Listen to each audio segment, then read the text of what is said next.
Yes.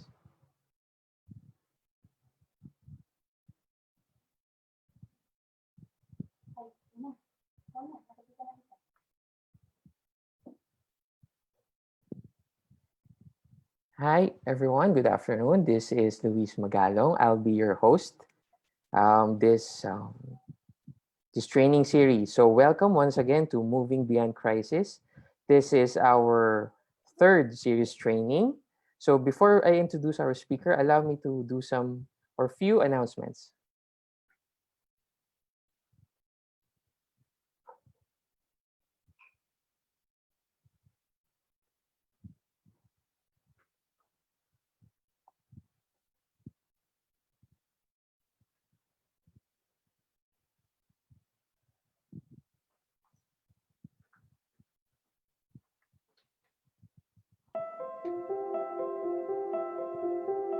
The number of coronavirus patients in the country reached 10,610.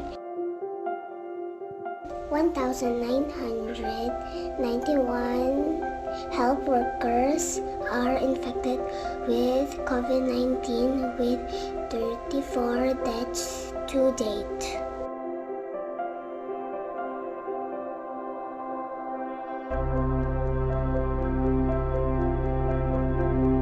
Please support our cause to protect our frontliners. We are seeking your help through Burden to Breakthrough.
So, thank you for that wonderful video created by our group. So, once again, good afternoon.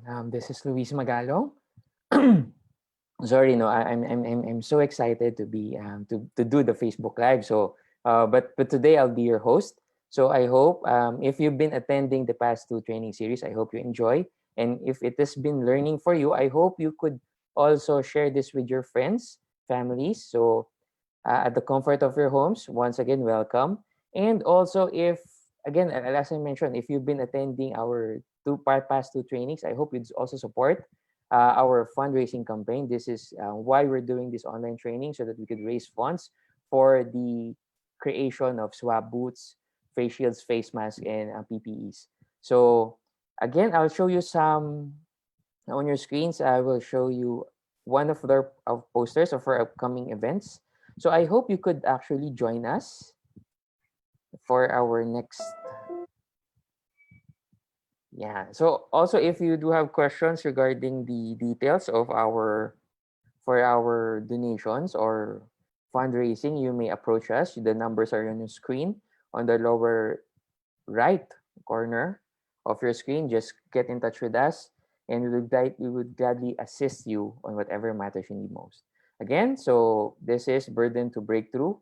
And our upcoming trainings for this week, our series 4, I encourage everyone to join us. This is more on our mental health. So it's entitled Series 4, Mental Resiliency, Thriving Beyond the Current Crisis.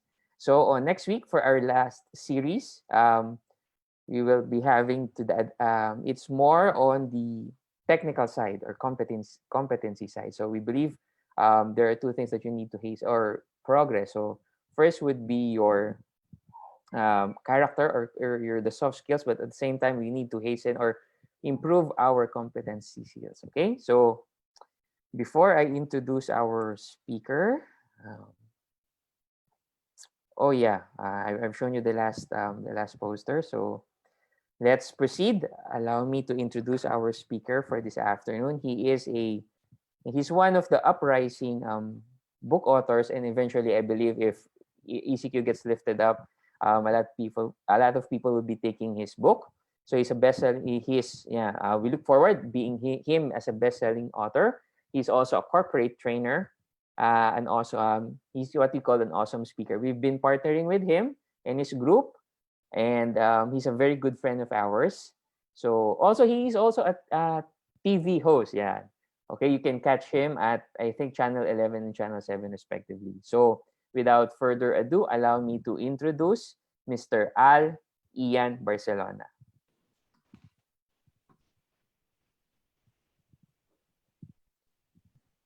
Mr. Ian, All right. can you can you can you please check your video? I'll unmute you.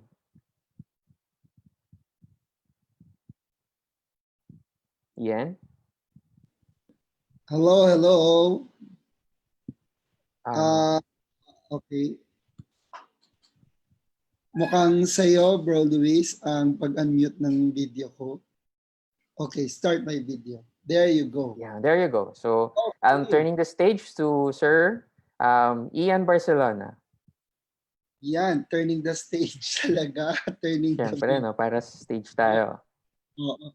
It's such a pleasure to be here, and this is more than a motivation and inspirational session. We aim to also raise funds, increase awareness, raise funds, and support this noble endeavor of my good friends, partners, and a dear brother and sister in the Lord, Luis and Jen of Vertical Parallel, of which I am a proud partner speaker consultant. So can I start sharing my screen now? Yes, you do, please. Okay. Okay, so as introduced a while ago, I am Sir Al Ian Barcelona of AIB Training Events Consultancy. I am blessed to have founded this company or the AIB Training Consulting Corp. At yan po ang aking branding Chief Awesome Officer. So wala lang, naisip ko lang, basta maipilit yung awesome. So I'm blessed to share my team, PJ, Ruben, Jess, and Malvin, Cleo, who are part of the awesome training team. We do training seminars nationwide. Actually, wala yung launching soon because my book has been published already by my publisher, Multimind Enterprise. Ayan. Awesome Thoughts for the Awesome Life. And of course, I am blessed also to host. And currently, I'm the host and co-producer of the Awesome Life, Live Life to the Fullest. It's a TV program aiming to inspire, influence, and impact many people. This is seen on Live TV, God's Channel Blessings, Saturdays, 8 p.m. Okay. And thank God, the show has been awarded last year, recognized by Anak TV Awards. So for Values, Anak TV Seal Award in 2019. Okay, and thank you once again, Bro Luis, for this opportunity. I have created this title, Inside Job. So inside job sa Filipino, ang connotation natin, nilooban. Pero ang napakagandang context po ng inside job ay ang pagtatrabaho sa loob, sa kalooban, lalong-lalo na usong-usong ating WFH or work from home. Ang work from home, parang yung inside job. Pero yung ECQ, nilagyan po natin ng different meaning. Instead of an enhanced community quarantine, though today, nagdeklara na po ng adjustments at transitions sa iba't ibang lugar sa ating bansa. But I'd like to personalize this one that ECQ would stand for this talk tonight as intended, enhancing character quotient as we navigate through this time of crisis. ECQ, enhancing character quotient. So we'll talk about character, values, mindset, which is an inside job, a personalized job. So allow me to continue. Okay, now we are in the middle of a crisis. Talagang crisis po ito, no? Unprecedented as many would call it, because there could be a crisis from one place without affecting the other. But this one is a global crisis brought about by the corona pandemic. So in short, lahat po ay dumadaan dito. Mahirap, mayaman, makapangyarihang bansa, maliit na bansa. All are getting and going through this. And I was reviewing the dictionary. Alam niyo po, ang crisis pala talaga is really an intense, a difficult moment. An intense or a difficult moment or turning point. Ang derivative po pala nito, or etymology rather, in the ancient times, turning point daw ito or decision point, lalo na sa isang medical breakthrough. So tamang-tama pala, no?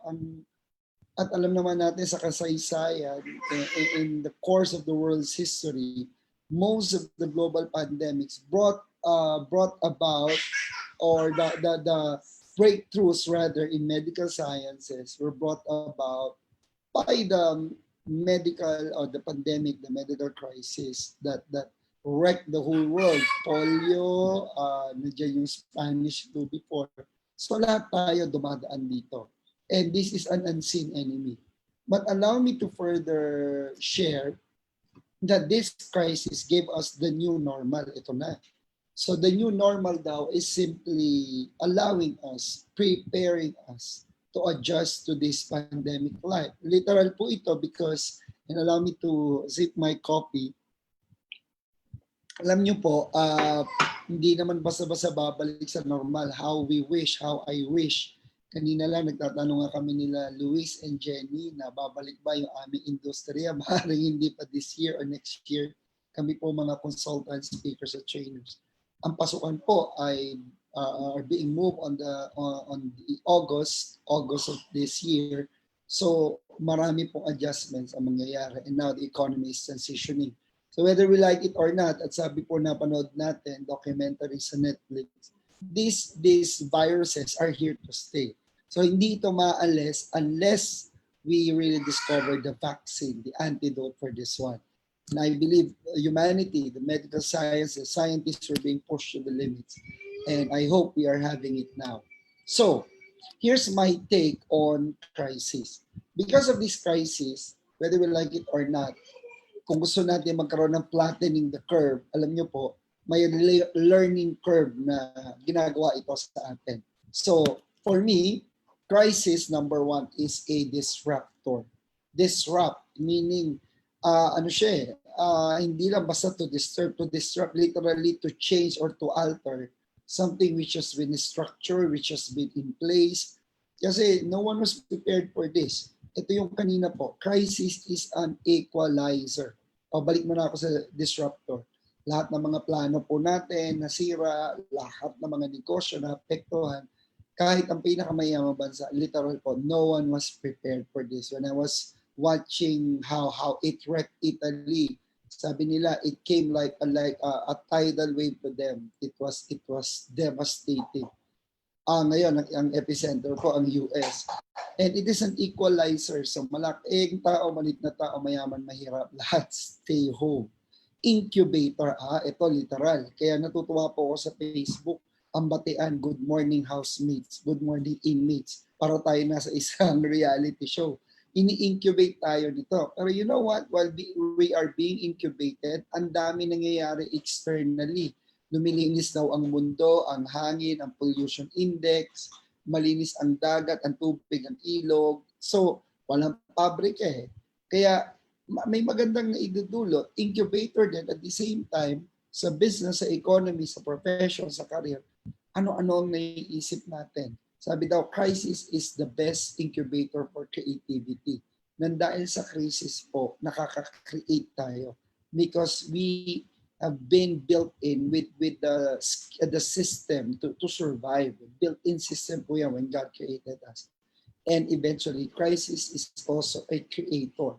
So, marami pong lalabas sa bago, marami mangyayaring bago sa kasalukuyan at pagkatapos ng crisis na ito. Thus, allow me to conclude about crisis as I contextualize this further. Crisis is a great equalizer, a minimizer. Nako, na-minimize ang movements po natin, consumption ng gasolina, pati yung gastos natin. And of course, optimizer din, natuto ang tao kung anong meron siya. Yan yung sa Filipino po, natuto tayo mamaluktot, di ba? Pero nakakatawa din, lahat tayo umaasa ng ayuda. O, kanina po, may kararating lang sa amin. Ngayon, hindi ko naman sabi, mayaman, middle class, ordinary, walang trabaho, whether we like it or not. Iba po, pag galing sa iba, galing sa gobyerno. Pero labas sa ayuda po, ano ang meron, kasalukuyan na meron sa loob natin, resources natin, na pinagkakasya po natin. Okay? So allow me to further inspire you as we work inside and do this inside job thing of enhancing our character during this time of quarantine.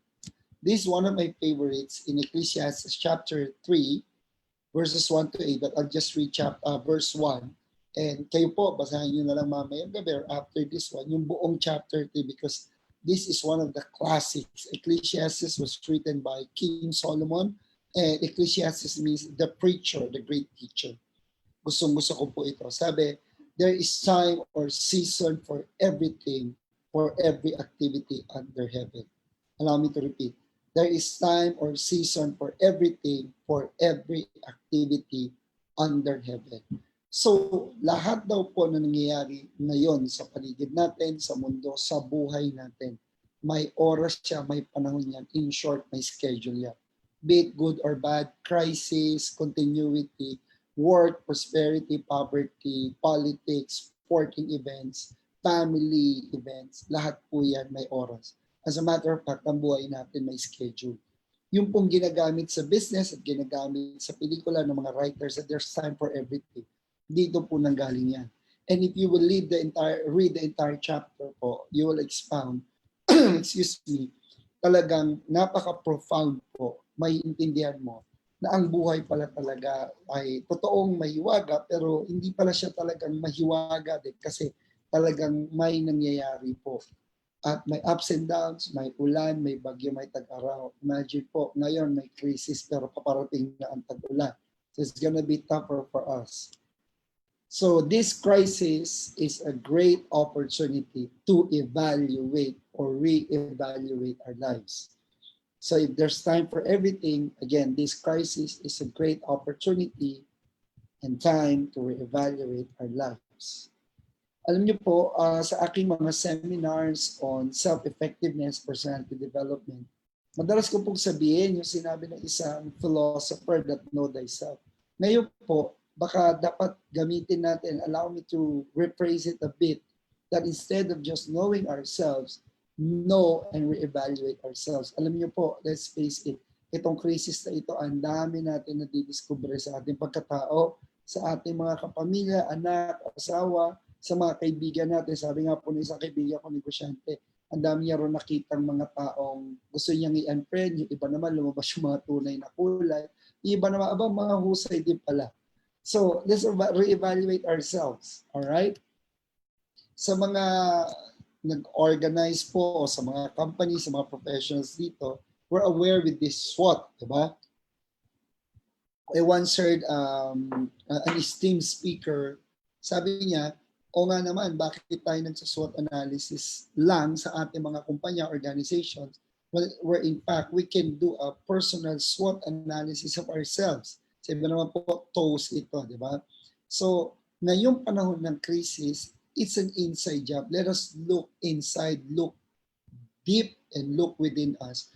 Ano ba yung mga strengths natin na nadidiscover? Halimbawa, tuwan-tuwa po ako, ang daming mga nagpo-post sa Facebook na ang dami daw po mga kababaihan, mga nanay, kahit mga lalaki, except me, nalalabas yata mga mga chef level na sa Lahat ng pwedeng iluto. Ang sardinas nga daw lahat na ng recipe for sardinas na gawa na. So ano yung mga strengths mo dati, ano yung na-rediscover mo ngayon, no? Ano yung mga lumabas na bago ngayon? Okay, ano naman ang weaknesses mo? This crisis, whether we like it or not, we are locked down, locked in our respective homes. Medyo irritating din, tapos sasabay pa yung init. So ano ba, yung patience natin, yung behavior, yung attitude natin towards our families. Alam mo, naglalabas po ito ng natural na weakness natin. O kaya, yung impatience natin. Nakita ko sa isang post, sabi ng aking kaibigan, gusto ko nang umabsent sa bahay. Di ba? Gusto nang umabsent sa bahay. Kasi masyado na tayong present. From 1 month to 2 months extension. And then opportunities, eto na. Ito po kasi ang perspective ko Ang crisis ay napakagandang oportunidad. So, sa mga negosyante, sa mga katrabaho, kung nag-aalala tayo na walang kita, ang daming bayarin bubungad sa atin, ano naman ang mga opportunity na nag-aabang sa atin pagkatapos ito? As a matter of fact, habang nag-aabang tayo, yung iba naman po, they are already maximizing the opportunities. Katunayan, ang dami kong business friends who are selling medical equipment o mga medical needs, yan, yung mga essentials ngayon, pagkain, vitamins, face mask. So they are making the most of these opportunities. Sabi nga na isang magaling na online mentor, tiba-tiba sila ngayon. And syempre, ang threat po. Number one threat, of course, for all of us is our health, external, physical. Pero alam niyo po, ang pinakamalaking threat ngayon, nakikita ko, since we're talking about working on ourselves, is our mental and emotional health. Yun na nga mabubore ka ba o mabuburyong ka sa layman's term ng mga Pilipino? O kaya you'll give up after this crisis? Many would emerge surviving, coping, if not succeeding, while others, sa gitna pa lang nito, nag-give up na. So, kung ikaw na nakakapakinig ngayon, a threat may just be a threat, but you can turn it around. So, isulat mo yan, i-identify mo yan. And then, this is a great opportunity to reevaluate our plans. I call this a 4 P's of an awesome life. Our plans, our philosophies. Puna mo tayo sa plans. Ang dami mga planong hindi nangyari. Bakasyon, travel, things to purchase, things to sell.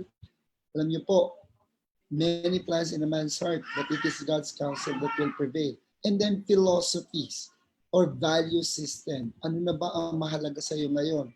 Itong crisis na ito nagturo sa atin. Ano ba mas mahalaga?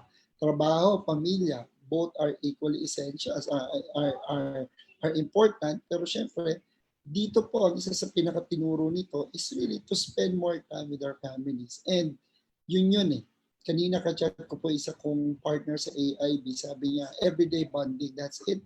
And this is a chance of a lifetime na pwede hindi na po maulit, na araw-araw pagising mo, kasama mo asawa, anak mo, pamilya mo, nanay mo, tatay mo, kapatid mo. And these are the people who truly matter to you.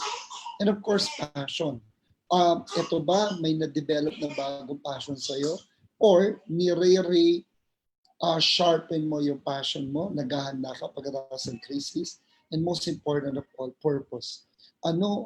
Personally, anong purpose, anong re-evaluation ng purpose sa buhay mo, kung bakit nangyari ito sa'yo at sa panahon mo, sa panahon natin.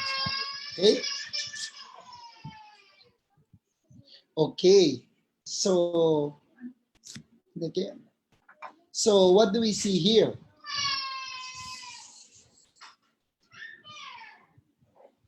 It was asking. Okay. Okay. So, okay. So what do we see here? We see a picture of a little equipment. Is this an equipment? Yes. That is actually designed, invented, created to unlock something. Alam niyo po, itong susi na ito maliit. Pero yung maliit na instrumento na yan, kapag nabuksan mo, makikita mo yung kaloob-looban. So, an inside job, work within ourselves, looking deep into ourselves, is actually self-rediscovery. Okay? Self-discovery, key, or know exactly yourself. Yan. Kilalanin mo yung mga kahinaan mo, yung vulnerabilities mo, yung strengths mo, yung sinasabi po natin kanina. Ano ba talaga, sino ka ba talaga, ano ba talagang gusto mo, anong mga hangarin at plano mo. Lalo na ngayon na tayo ay pinahinto at pansamantalang pinadapa nito. Know exactly yourself. Kahit bago pa man po itong crisis, when I do training, seminars, kahit po sa TV show at sa librong akin na isulat, alam niyo po, there are a lot of people who struggle to reach, to experience success at any point in their lives. Sabi, iba naghihintay daw po ng breakthrough. Kasi pwedeng may talento ka, may talino ka, pero hindi mo talaga alam anong gusto mo, kung ano talagang lakas mo, ano talagang gift mo, ano talagang kakayahan mo, anong mission at purpose mo sa buhay. Why? Because to unlock your key is LOCK, learn. Sabi ko nga po sa isang post ko sa Facebook, when you use your life key, it will unlock. And to unlock, as you use the power of that key, letter L would stand for learn. Sabi ko nga po sa isa kong post a week ago or 2 weeks ago, this is an opportunity to learn and learn. Ang dami ko pong natututunan ngayon and almost every day. As a speaker, trainer, consultant po, and coach is I've been listening to a lot of webinars, mga experts, different groups, industries, and most important of all, I am learning because God is speaking something, telling us something. And to me personally, kaya I'd love to learn from His words and then organize. So you will realize the power of learning if you start applying it. So pagkakataon nito, sabi ko rin po sa aking post, this is an opportunity to declutter our lives. Yan. Ano yung mga pwede mo nang i-give up, ipamigay na gamit, itapon, yan, physical, home, bahay. Pero ikaw, ano na ba? Baka may bisyo ka rin ngayon na gusto mo na i-give up. Ikaw naninigarilyo ka, nagiinom ka, may liquor ban pa rin po tayo. So pwede naman pala mabuhay ng hindi naglalasay, na hindi nagbibisyo. And of course, commit. Kasi pwedeng ginawa mo sa umpisa, the only way to undo a bad habit is to create a new habit. Commit to continue learning, commit to continue growing as a person, professionally and as a businessman, at ikaw din sa relationship sa pamilya. And letter K is to know more and to keep on moving. Yan. To unlock, as you use your life key, your life's key, that will unlock by learning, organizing, committing, and keep on going by knowing more. So, let's continue. Pag na-unlock mo daw yan at ginamit mo, it will provide you more opportunities, marami ka pang madidiscover, and eventually, you will deliver, marami ka pang magagawa. Okay, so it's all about self-awareness. I heard one of our pastors 2 Sundays ago, ang emphasis sa kanyang online preaching, teaching is self-awareness. So, alam niyo po talaga it's a personal dedication, commitment na magi-aware ka sa sarili mo at sa paligid mo. Sabi ng sensitivity. When you are aware, you're honest, when there's honesty, then externally lalabas yan, self-image, so inside out. And then eventually, you'll keep on improving. So ngayon, lahat po tayo ay nag-work-life balance. Actually, paano natin gagawin dito yan? So ako po admittedly, mga nagdaan linggo, ang sipag ko pa mag-jogging, konting stretching. However, sobrang nag-hard lockdown po kami dito sa aming lugar. Hindi ka makaikot ngayon. But of course, that's not an excuse.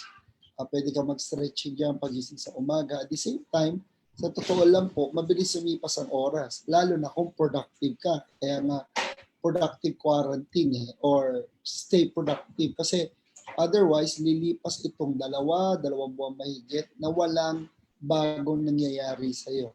Okay? So, ibig sabihin, kapag natapos itong quarantine na ito na walang nag-improve sa'yo sa pagkatao mo, sa pag-uugali mo, I'm telling you, you are missing a great opportunity for your life. And of course, balance. Halimbawa, yung iba po halos napanood na yata lahat na nasa Netflix, but I would doubt that. Hindi po masama yan. I've seen The Last Dance, nagulat ako, may Carter effect, kay Vince Carter, and I've learned from it. And last March, napanood ko po yung Kingdom. Fine. Ngayon, naka-line up sa akin Extraction. Pero teka, sa kakapanood mong yan, tanong ko sa iyo, may nabasa ka bang bagong libro? Di ba? If you're a Christian or you would want to know the Lord more, may natapos ka na bang book sa Bible? Balansin mo, hindi pwede puro nood. Lalo worse, hindi pwede puro FB o social media. At sa bahay, hindi pwede nakatunganga ka lang. Contribute, maglinis, magluto, and do something. Kailangan mabalanse mo yan. Okay? So balik tayo. There's time for everything and time to evaluate. No, and evaluate yourself. Yan po yung sinabi natin kanina. So, if we spread our arms, our palms, our hands rather, and see our palm, ito raw di ba? Ang mundo nasa kamay natin.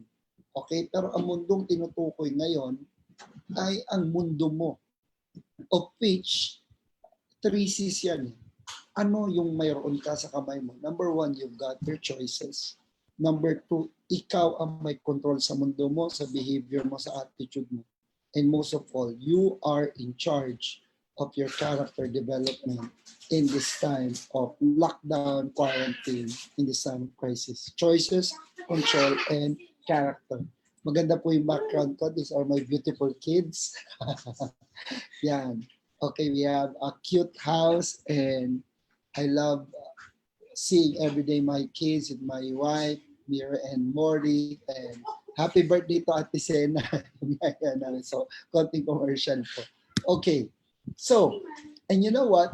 I borrowed some of these slides from my partner PJ Lano. Yung character natin, we communicate our character every day. Sa mga posts natin, sa social media, sa mga rants, or sa mga pagpapasalamat natin. Kaya ang paalala po, we need to seek first to understand, then we will be understood. Ang tao, kung mayroong dapat ma-develop sa atin ngayon, ito yung pagkakataon na lumalawak ang ating pangunawa. Alam niyo, ang daling mag-judge yung tao ngayon. Yung nangyari sa ABS-CBN, yung kay President Duterte, alam niyo po, I may not agree with him every time, but he's still our president and he heads our government. So he deserves our support and prayers. I was disappointed for the lockdown of ABS, shutdown of ABS-CBN. May lockdown na, may shutdown pa. I almost blame NTC, pero napaisip din ako. Aba, may fault din ng Congress dyan, o may fault din ng previous administration dyan. Baka may fault din ng ABS-CBN dyan. So, hindi tayo pwede magpakabayas. Kung mayroong dapat ma-develop sa ating karakter, ito po ay ang panglawak ng pangunawa. And I've learned many years ago na totoo po, mas mapalad ang umuunawa kaysa sa inuunawa. Okay. And of course, appreciate. Appreciate. Ang taong marunong mag-appreciate, yan yung mga taong may magagandang karakter. If a person knows how to appreciate that person is thankful, then that person, thankful people are grateful people. Kaya attitude of gratitude. So kung halimbawa, hinahanap mo yung wala sa iba, pwede ba tignan mo rin kung anong meron ka muna? At magugulat ka, yung meron ka, mas maraming iba ang wala nun. So na-appreciate mo ba nung Mother's Day, Sunday, binati mo yung mga mothers na malapit sa iyo, pero na-appreciate mo rin ba na yung mismo sarili mong ina ay nabati mo? Kahit wala kang negosyo ngayon, kahit wala kang trabaho, the mere fact na buhay ka at wala kang sakit, that is something that you need to appreciate, to be thankful, and to be grateful for. Okay?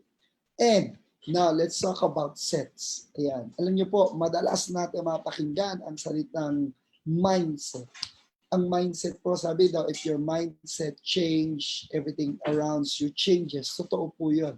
Everything begins with the mind. Pero dapat, kapag nagkaroon ng pagbabago sa pag-iisip, dapat may pagbabago din sa puso. Because the heart is deceitful above all things. The heart, ang emosyon ay bugso na po ng puso yan, pero nagsisimula sa pag-iisip. So sa panahong ito, kung may mga previous or past mindsets tayo, for sure, binabago ang mindset natin ngayon. Halimbawa sa business, Hindi, kung nagkakakapante ka sa mga previous business models mo, ibang usapan na po ngayon. Emotionally, masyado ka naging dependent sa isang tao, di ba? Or masyado kang dependent talaga sa tao when you should be okay, giving it up also to God. And of course, most important, how you nourish your soul or your spirit, so to speak. Kaya po, nagdadasal ka ba as a Christian, as a believer, nagde-devotion ka? Alam niyo po, ang hobby ko is while doing something, pag naka-laptop na po ako, I listen to a lot of preachings, to God's words, radio, TV. Dati po, proud na proud ako pagkabisado ko news, pero let's face it, nakaka-stress, di ba?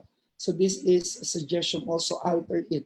Feed your soul. Man do not live by bread alone, but by every word of God. So, sabi ng aking kaibigan, Dr. si Dr. Joseph Lee, alam mo, nung second week ng quarantine, nag-video call po kami, sabi niya, friendship iyan, alala kita. Ngayon, nagbabasa ako ng Bible. Thank God, praise God. Pagkakataon pong ito, nako sa mga nakikinig po sa akin, kung itong quarantine na ito, hindi mo nabuksan ng Biblia mo, sinasabi ko sa iyo, and I consider this one of the signs of the times, isang araw magsisisi ka. Kasi itong mga nangyayari ito are all prophesied, predestined in the Bible.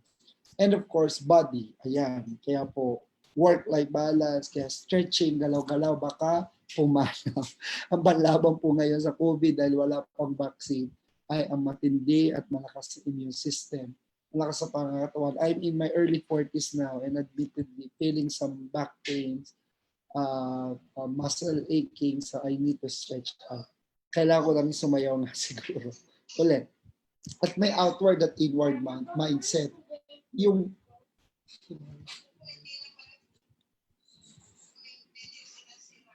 okay, so outward at inward mindset.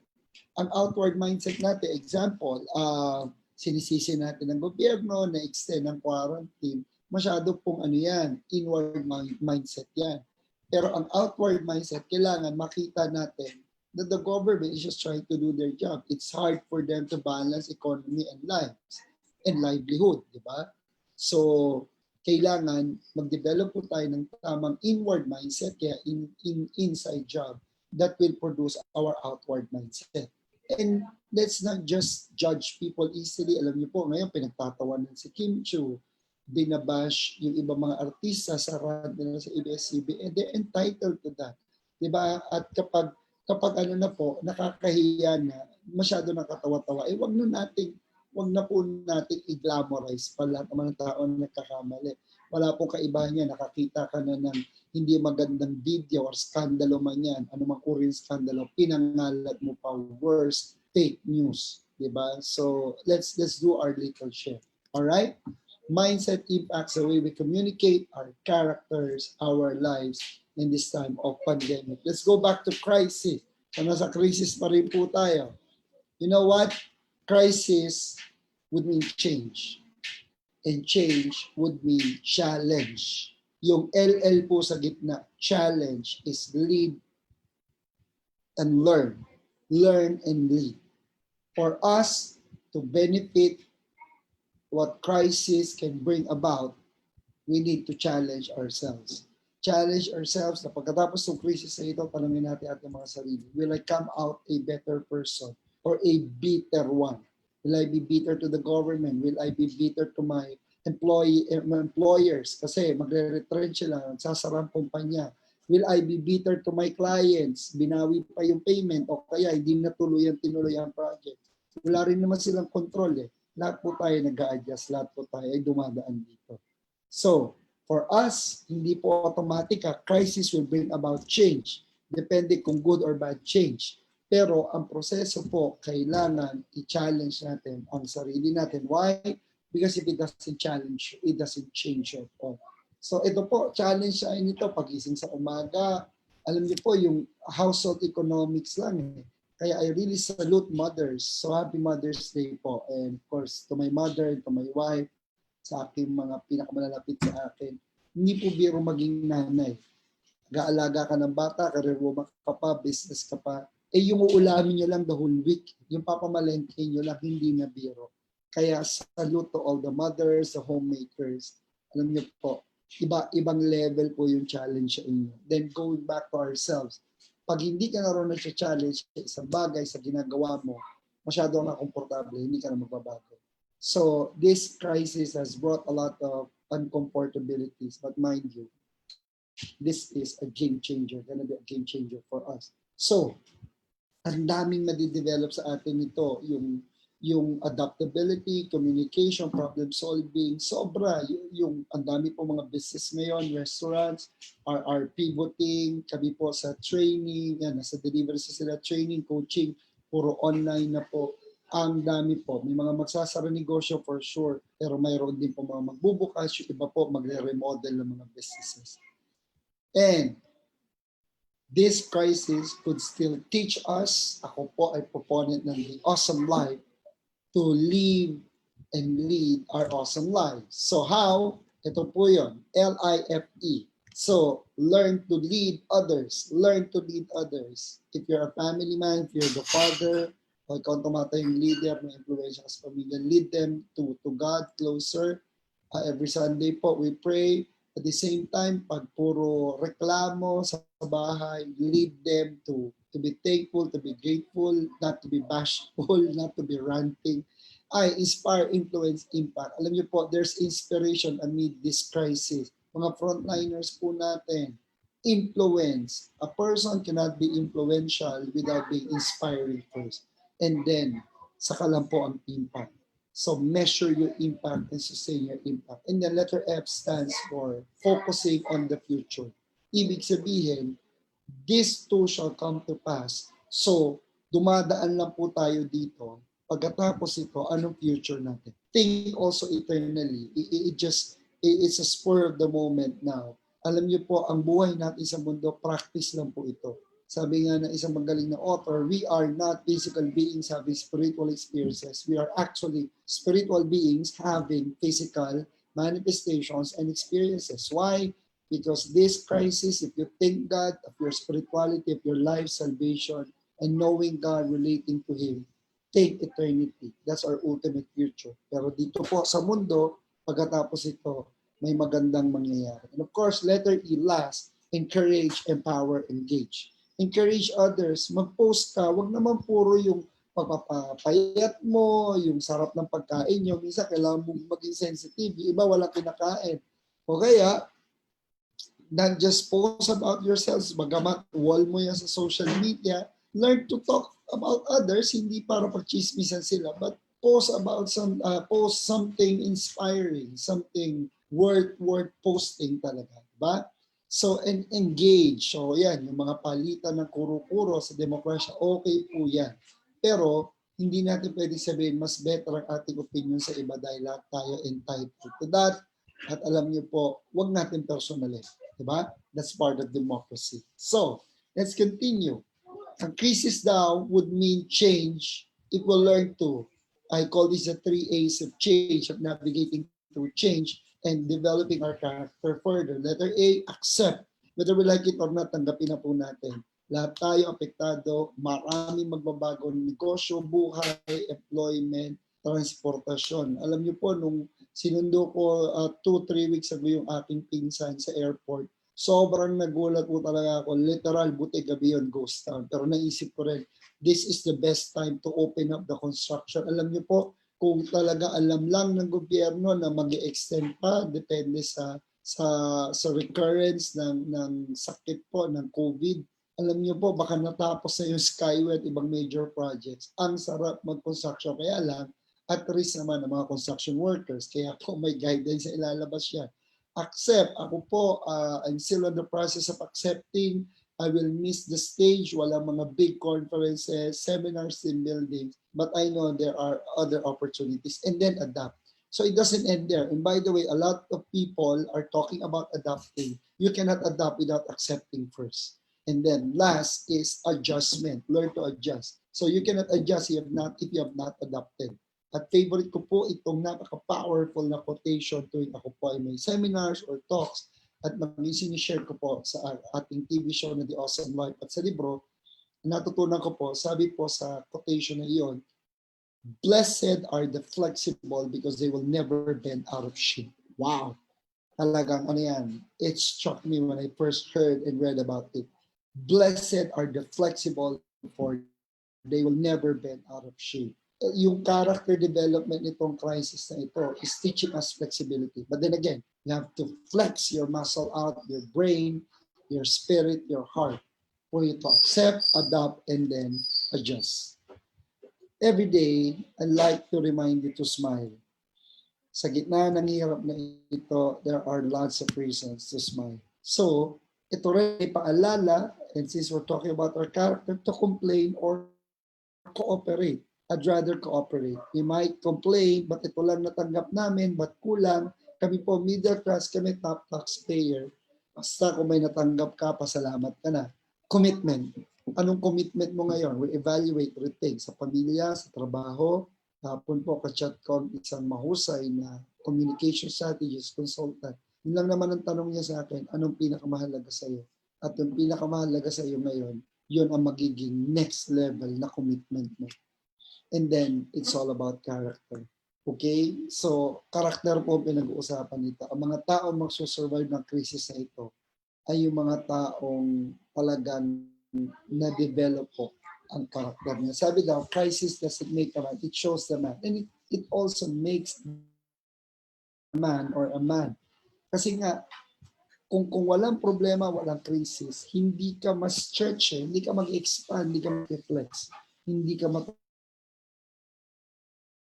force compassion. Kaya po itong ginagawa namin from burden to breakthrough in partnership with Vertical Parallel.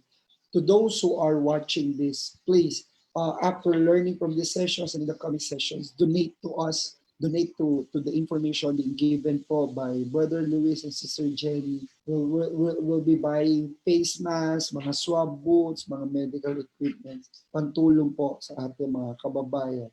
Compassion, according po sa libro ni Aliyam Barcelona, is communicating your passion. Communicate plus passion. Yan po ang meaning ng compassion for me. Okay? So, pagkatapos ito, it's all about moving on. Tapos sa ang March, April, May, walang summer, walang bakasyon, magbabagong paligid, magbabagong transportasyon. We move forward, then we move up. We bounce back, we bounce up, we bounce forward. Okay? And this crisis will pave the way for the future generation. Alam niyo po yung nangyayari ngayon. We are building a new batch of brick and mortar for the generations to come. Alam niyo po, napakapalad natin nangyari itong crisis na ito. May social media, internet. Kung wala, naku po, so buryong na talaga siguro tayo. Pero how come, noong 1912, 1915, dumating yung mga pandemics noon, nag-survive ang mga tao. Tayo pa kaya. So God will see us through. And we are here. Everything that we do today will impact the future generation. I'm about to wrap up in 5 minutes. Sabi natin, there's time for everything. Take time. Take time to get started. Restart, reset. Remember that for many may view this crisis as a setback. Let us view this one to be a setup.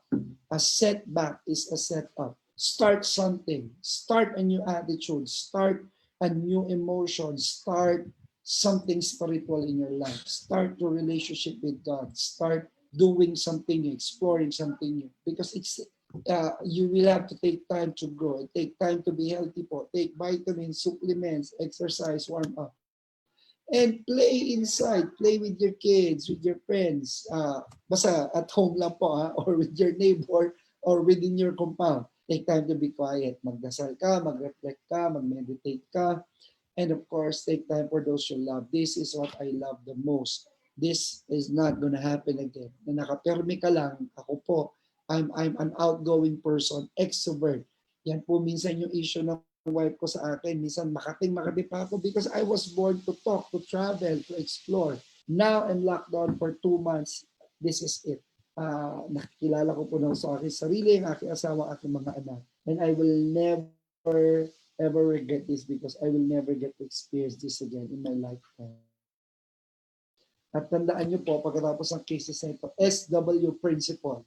Ano yung SW principle?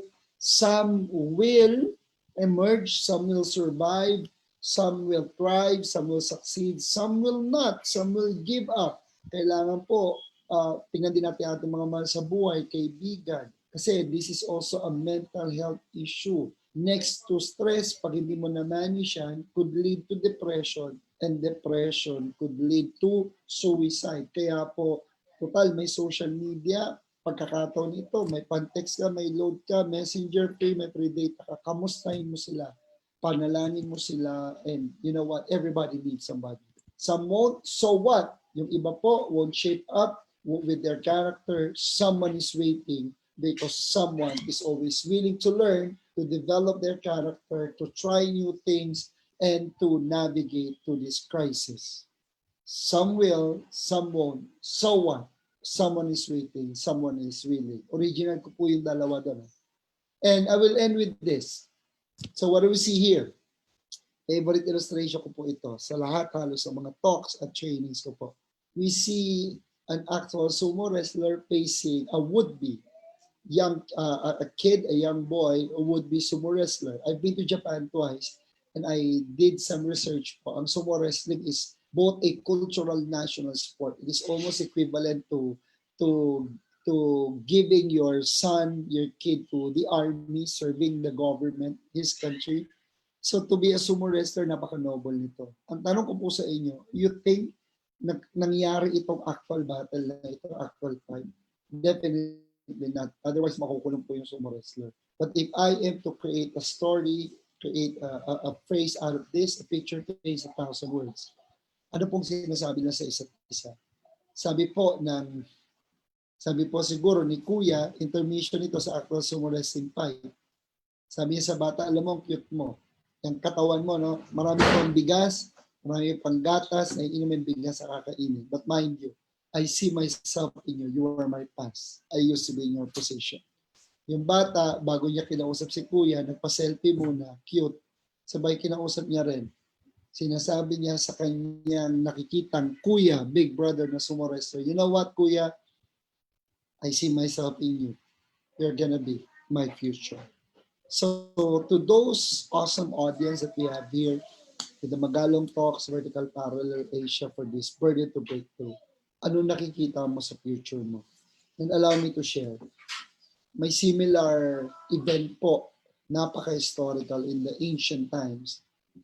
The classic battle between David and Delilah. David and Moses. Hindi po. David and Goliath. Yeah. Alam niyo po, very quick lang as I wrap up. The Israel army was paralyzed. They were in the middle of a crisis of invasion. Na kapag hindi nila natalo na overcome ang Palestine army during that time, they're gonna take over. There was also fear, just like this one. Ang dami pong fear sa economy, fear sa trabaho, negosyo. Fear. Ang dami pong takot ngayon. Magugutom kami, wala kaming trabaho. There's a lot of fear and it's normal, but it becomes abnormal as we prepare for the new normal if we live in fear. Kung sinabi po ng Israel army, they were shattered, they were devastated, they were paralyzed. So makita nila how huge, how big the enemy is or the enemy was. Came in the picture, then enter the young shepherd boy David, who said, with a different view and perspective, ang sabi po ng Israel army, he was so big, we cannot defeat him. This virus is so big, it has become a global pandemic na monitor ko pa po noon. It was pa ang World Health Organization to pronounce it as such, pero inevitable na. This is so huge. This gave a big blow to our economy, our country, our individual lives, our businesses, our jobs. But mind you, no matter how Goliath type like tong crisis na ito, let us ask God to be like David, who said in a different perspective, he is so big, I cannot miss hitting him. And then the rest was history. David defeated Goliath. They overcame the Israel army. Why? Because the Spirit of God was with him. He has faith, he's got skills.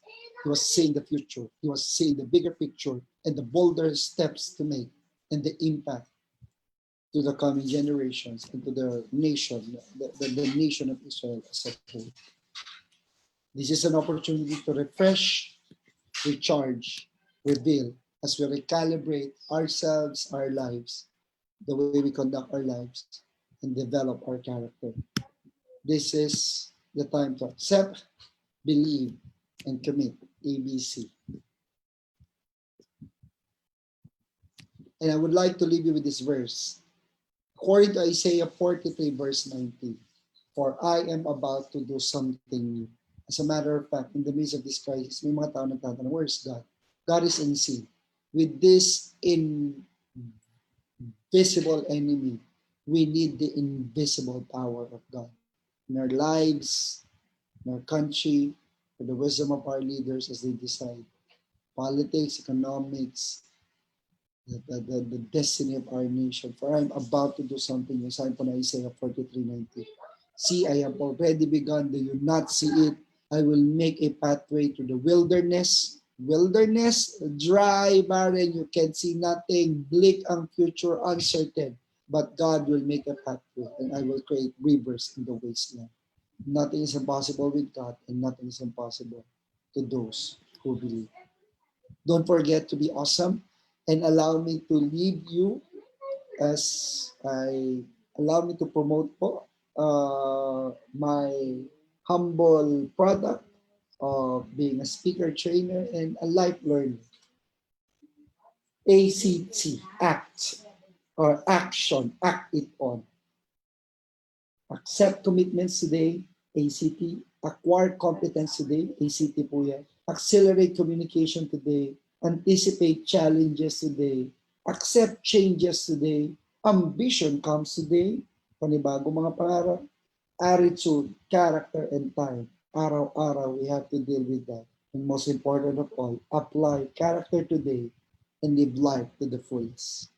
There's time for everything, and this too shall pass. Inside out, this crisis, we must all emerge with an enhanced character so that we'll be able to face the future with more awesomeness, toughness, and with so much faith and love and hope for God and for humanity. We're all in this together. Together, we're going to go through this from burden to breakthrough. God bless you all, and thank you very much for this opportunity. And thank you, sir. Thank you, Sir Ian, for sharing with us. Uh,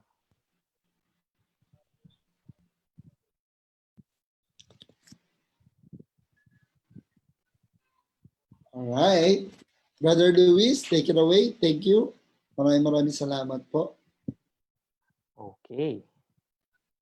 Yeah, I'm just moving, right?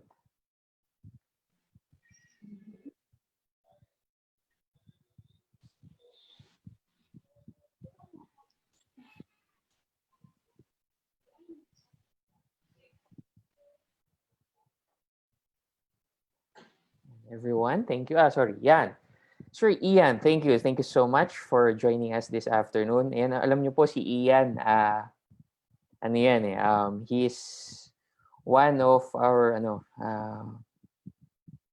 one of our participants, sorry, one of the speakers na talagang hinahanap po ng ating mga clients, no. So, mahal po 'yan, pero ngayon free po siya, no, because we're pushing we're really pushing burden to breakthrough. We really want to raise funds. It is with our hearts to raise funds for creation of swab booths. Kasi po no, yung the swab booths can really help as we proceed dun sa mass testing natin. So, I think the government is adjusting. Gaya na sabi ni Sir Ian, no, yung accept, adapt, and adjust. Like what we're doing right now. No? So, the government is really making ways on how to rapidly or strategically capture or flatten the curve na meron tayo. No? So, I hope by us in our own ways we could help. That's why we are really pushing for this burden to breakthrough fundraising in creation of swab booths that could really be helpful when you do the mass testings. But also we're also raising for the PPEs, mask shields, mask, face shields at saka ating mga face mask and face shields. So again, please I'll show again our. I hope you could really And Oh, I hope you could really share the and could really join us in this campaign for Burden to Breakthrough as we protect our frontliners. So, if for details, for donation or sharing details, just get in touch with us. The numbers are on your screen. And we will continue doing our Burden to Break, sorry, Moving Beyond Crisis series. On Thursday, we'll have our friend, Mr. Cleve Dele Calzada. He's going to talk about mental resiliency, yung more on the mind mental tayo. So how we adjust emotionally as well to the how we adapt, how do we create a mental resiliency within ourselves. So on next week, we will have Jenny to talk about adapting to the new normal. So again, as much we would always like to create great contents for you at the same time, because we wanted to influence as you as well.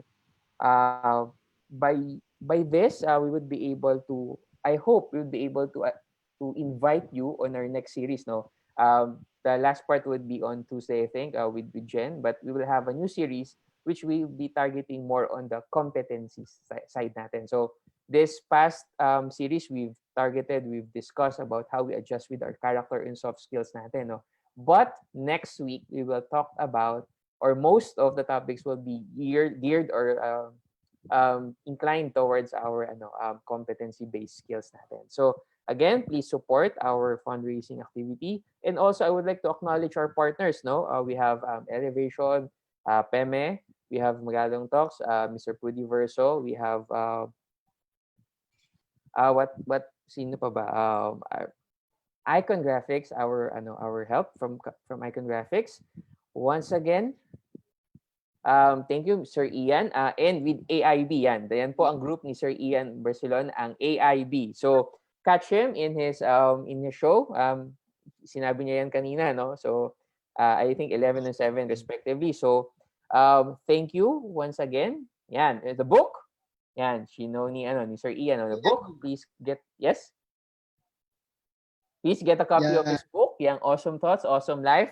It's guaranteed, it's good. It will give you not only a positive perspective, but a positive outcome towards the situation. It's because how we deal with these things. So thank you, and we hope to have you once again on our next series. If you do have comments and questions or shout outs, just post the comments below. If you do have questions after this air, we will try to answer them. Just PM us your message. Also, for those who weren't able to catch us up at dun sa oras natin, no, the 5 o'clock, you may review the video. We will publish the video still. So hindi po siya mawawala. So you can check our page, Vertical Parallel Asia. So anymore, meron pa ba? Once again, acknowledge natin. Thank you, Sir Ian, for sharing your mind and your Pleasure. heart for us. So palakpakan natin. Yeah. May palakpak tayo. So once again, guys, thank you. Okay, thank you for being here. Thank you for joining us. For anything you would like to get in touch with, please PM us. So once again, as I close, allow me to just close us in prayer, just to encourage us. Okay ba yan? Sige, let's pray. Father, we thank you that you are the one who gives us the wisdom and the ability to produce wealth. We thank you that you are the one who will provide us, because in the first place, oh God, the work comes from you, Lord. Everything happens, oh God, according to your will and through your power, oh God. We know that you are sovereign, and you will continue, Lord, to be sovereign despite all these things, oh God. We love you. We honor you this afternoon. In Jesus' name, amen. So, guys, see you in the next series on Thursday. Okay, mental resiliency. All right? See you. Okay, signing off. Bye.